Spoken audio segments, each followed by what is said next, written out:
Let's continue the part 2 of the logistic regression. If you didn't see the part 1, then please make sure first see that one. So now let's move on. In the last part, I told you that we'll write the by value of the positive data points with the +1 and the by value of the negative data points with the 0. But here is some changes. Here we'll write the by value of the negative data points with the -1 instead of 0. And we'll see by writing this there is some use of deriving logistic regression from the geometric point of view, right? That we'll see later. For now, let here our we can separate these two classes just by drawing a straight line. So if we are able to separate the classes just by drawing a straight line, then it is called linearly separable. If actually having few errors is still okay, let's say let's say few positive data points lie on the negative side, then it's still okay to have few positive data points on the negative side. If so is the case, then that is called almost linearly separable, because we are almost separating our classes, right? And we can separate just by drawing a straight line, right? And the basic assumption of logistic regression is classes are almost or perfectly linearly separable. If these two will not be the case, then we can't use the logistic regression. Let's say our structure look like this, right? Let's say here are one type of classes, here are other types of classes, right? These are two types of classes. Look, we can't separate these two types of classes just by drawing a straight line. We can't do so, right? So if so is the structure, then we can't use logistic regression in this case. Either we need to come up with some better featureization so that we can get some better structure, or we need to do some hack, we need to do some use some other machine learning algorithm, right? But we can't use logistic regression. So now let's move on to the next slide. Here I will work with some algebra. So let's see some algebra. Look, from our high school we already know the equation of the straight line. First we know one thing. Look, what our task is to classify these classes, right? This is our task. And for doing so, we can say that the one side of the equation is the one type of classes and one side of the equation is the other sides of classes, right? We can say that. And for that we need to know the equation of this straight line, right? And for doing so, from our high school we already know one thing. We already know the equation of the straight line. We can write the equation of a straight line like this. uh, x1 plus b y1 plus c is equal to 0. Sorry, uh, this is the equation of a straight line. We already know from our high school, right? This is the equation, and the same equation will be written here, but here just some couple of terms will get replaced, right? So let's write here the equation will be w1 x1 plus w2 x2 plus b is equal to 0. The same equation, just at a we have written w1 and at x we have written x1 and so on, right? And and this is our equation of this straight line, right? This is the equation that we have. Now look, one more thing. Actually working with the vectors is easy rather than writing as this. So working with the vectors is easy, so why not write this equation in the vector form? And we can do so just by writing as this one, w dot x plus b is equal to 0. This is the equation. This is the above equation written in the vector form, and where w is nothing but w is equal to w1 and w2, and x is the x1 and the x2, and b is just some scalar, right?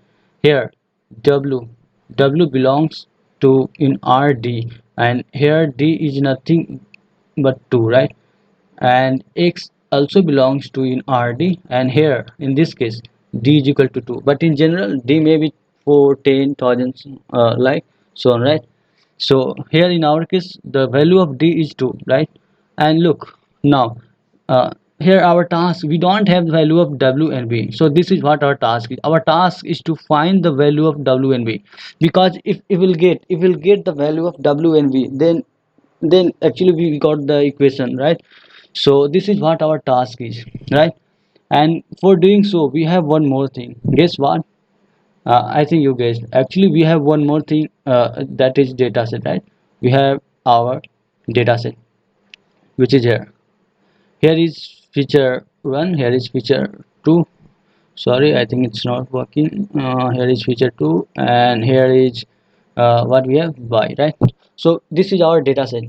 Look, and somehow using this data set we need to find the value of w and v, right? So we know one more thing, actually the formula for distance, right? So sorry, this is the distance, this is di, right?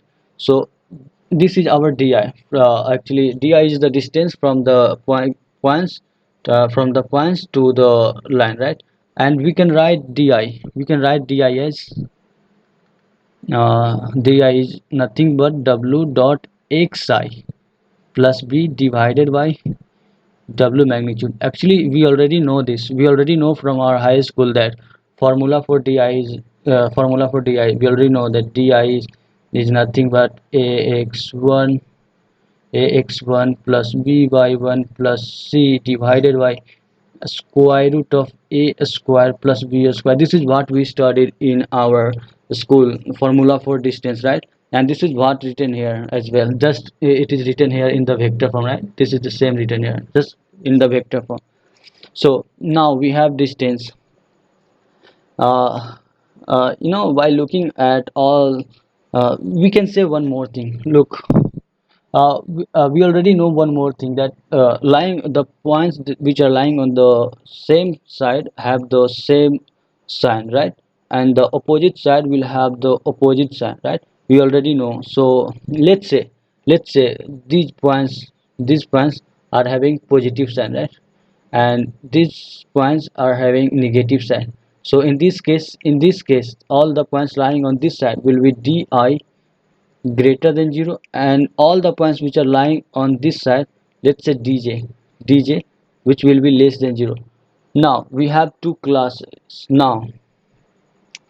So and actually we actually made a classifier, right? So actually congrats, we made a classifier, because we are correctly able to say, look, we are correctly able to say, let's move on to the next slide. So now we are correctly able to say if di is greater than 0, then it means what? It means, let's call it by head, right? Because this is the predictor, this is what our classifier is saying. So we'll write it with the by head. So if di is greater than 0, it means by head is equal to plus 1. And if dj, let's write it dj, is less than 0, then it means by j hat is equal to -1, right? So and we have, look, we have one more thing. Let's Our level is given there, right? So this is what our level is, and let's say there is some kth point, right? There is some kth point, and corresponding to this kth point, we, let's say, we first calculated the distance, so dk, and let's say we found that dk is greater than 0, and then it means that our classifier is saying that by k hat is plus 1, and this is the predicted value of by k, right? So and let's say our, actually the actual level of the k data point is also, let's say, plus 1, right? So the actual level is also plus 1, and we are also saying that is plus 1, right? So it means we are correctly classifying our data points. Here predicted is plus 1 and the actual is plus 1 as well. But let's say if dk, let's say if our classifier is saying dk is not greater than 0, but instead it is less than 0, right? So let's write it's less than 0. And in this case our classifier is saying that by k hat is equal to -1. Look, actual level is plus 1, but our classifier is saying no, it's not plus 1 but it's -1. It's lying somewhere here, right? Let's say let's say our straight line looks like this, right? So and the kth point is somewhere here, and like, let's say this is the kth point, and look, this is lying on the negative side, right? This kth point is lying on the negative side, and so dk is less than 0, and our classifier is saying by k hat is equal to -1, and actual is plus 1.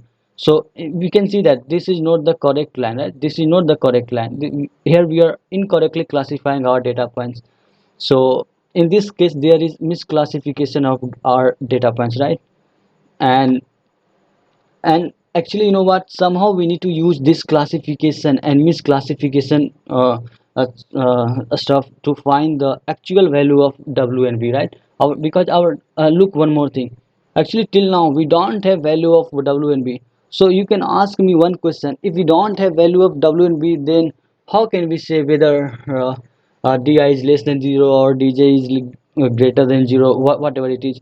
How can we say we don't know the value of WNB? Look, in machine learning, what we do, we first initialize the value of WNB, just random initialization. We just choose some random values, right? And we assign that value to this one, and then we check if DI is less than 0 or greater than 0. And then we make a decision, right? And we check if there is correctly classification or incorrectly classification. And our aim is to find such value as WNB, so that we can get minimum number of misclassification. This is what our task is. Let's continue finding the value of WNB so that we can get the minimum number of misclassification.